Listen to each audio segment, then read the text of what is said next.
Alright guys, now that we have our, basic housekeeping crap taken care of, let's go ahead and start building the init method.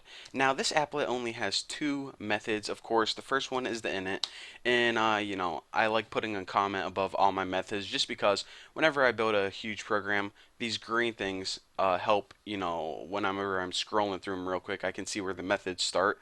So public void init, and of course the first thing we need to do is, now that we pretty much said, okay, Java, we're going to make a hash map and an array list, we might as well, in our init method, go ahead and make them since, we're always true to our promises. So this one was named website info. So let me just go ahead and copy that crap. So website info equals new hash map, and the title is a string, and the URL, which we want to tell our browser to go to, is actually going to be a URL object. And after this, just go ahead and put empty parentheses, just like that. Now after this, do the same thing with titles, which is our array list. Titles equals new array list, and this takes the title, which is a string, and empty parentheses after that. So now we created, and I spelled array list with a lowercase l. Embarrassing. So now what we basically did is we created a blank hash map and a blank array list. Now eventually what we're going to be doing is we're going to be populating these with information, but for now we won't really worry about them.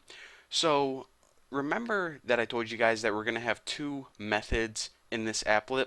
Well, of course, the first method is this init, and the second one is going to be a method called grab HTML info.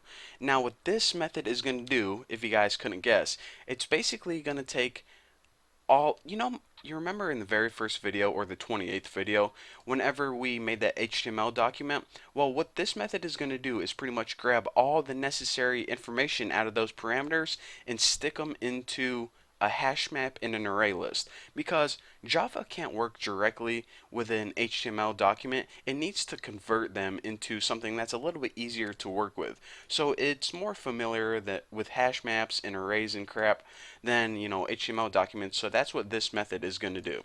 So after this, let me go ahead and I'm going to code the rest of the init method, and then we'll jump into grab HTML info. I think that would be the easiest way to understand.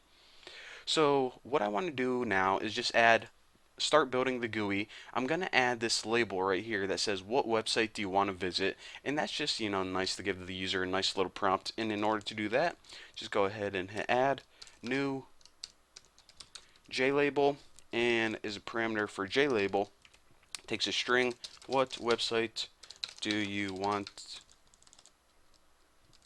to visit, question mark. And as the second parameter, what you need to do is you need to write where do you want this label, and I'll just put it in border layout north.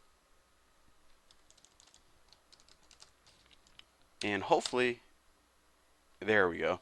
I was saying, alright, that doesn't frickin' turn blue, then I messed something up.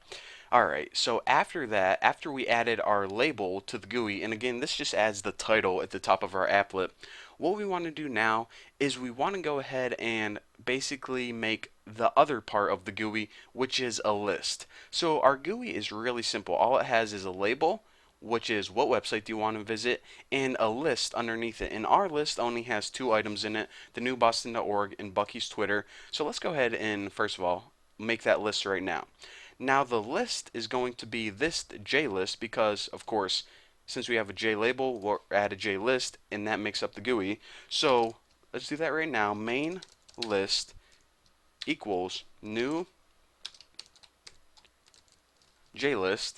And for a JList, the first parameter it takes is, and actually the only parameter, is basically an array of items. So what we want to do is take our array list, which is titles,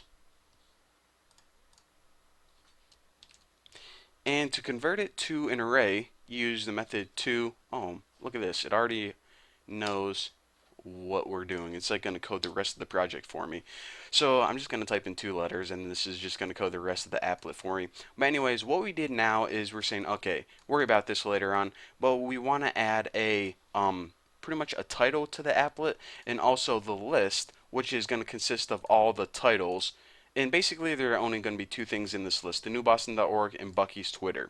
So after this, what we need to do is, now that we have the shell of our applet made, we can go ahead and start adding some smarts or intelligence to our applet. Now, this is how our applet is going to work. There's going to be a listener that sits on the applet and waits for the user to make one of these selections. As soon as the user clicks one of these things, for example, I'm going to go ahead and click the newboston.org right now, it's going to say, whoa, wait a minute, they just freaking clicked something. That means that I have to run some code to take them to the website. So anytime that you want to wait for the user or visitor of your website or applet to do something, you need to add a listener. Now, the listener for this is, well, it's called a list selection listener, but I think what I'm going to do is wait for the next tutorial, and then I can code my whole entire listener instead of breaking up between this video and the next one. So anyways, in the next video, we're going to code the listener now that you know what it does. So thank you guys for watching. Don't forget to subscribe, and I'll see you then.